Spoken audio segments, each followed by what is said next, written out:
বন্ধুরা, তোমাদেরকে আমি একটা কথা বলি। এটা খুব আমি বলছি, জানি না কার কেমন লাগবে কথাটা, কিন্তু কথাটা কিন্তু আমার মনে হয় যে আমার দিক দিয়ে আমি মনে করি যে এটা খুব কষ্টের কথা। যে কিছু কিছু বাবা মা আছে যারা ছেলে মেয়ের মধ্যে না প্রচুর তফাৎ করে। কিছু কিছু বাবা মা আছে, যেমন অনেক বাবা মাই আছে যে খুব ছেলে ভক্ত হয়। মেয়ে আছে, মেয়ের জায়গায় মেয়ে, আমার ছেলে সবসময় তারা ছেলেকে নিয়ে গর্ব করে।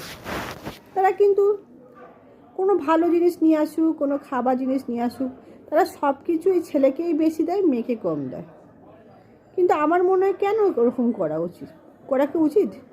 ছেলেটাকেও মা সে ছেলেটাকেও পেটে ধরেছে, মেয়েটাকেও তো পেটে ধরেছে, দুটো বাচ্চা হতেই তো কষ্ট হয়েছে। তাহলে কেন আমি মেয়েটাকে কষ্ট দেবো? কেন আমি মেয়েকে কম দেবো? এটা কিন্তু প্রত্যেকটা বাবা মার মধ্যে বোঝা উচিত। আবার কিছু কিছু বাবা মা আছে, মেয়ের যদি পয়সা কম থাকে, ছেলের যদি পয়সা বেশি থাকে, তারা মেয়েকে পাত্তা দেয় না। কিন্তু বাবা মার তো এটা বোঝা উচিত যে আজ আমার মেয়েকে যদি আমি অবহেলা করি পয়সা কম বলে, তাহলে তাকে দেখবেটা কে? তার শ্বশুরবাড়িতেও কেউ নেই। বাবা মা যদি হই আমি কষ্ট দিলে কে দেখবে তাকে?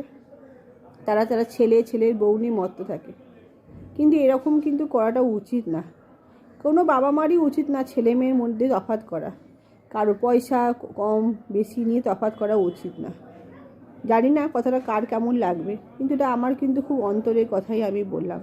এরকম করা কিন্তু ঠিক না। বাবা মার সব সন্তানকে সমান চোখে দেখা উচিত। আর কি বলবো।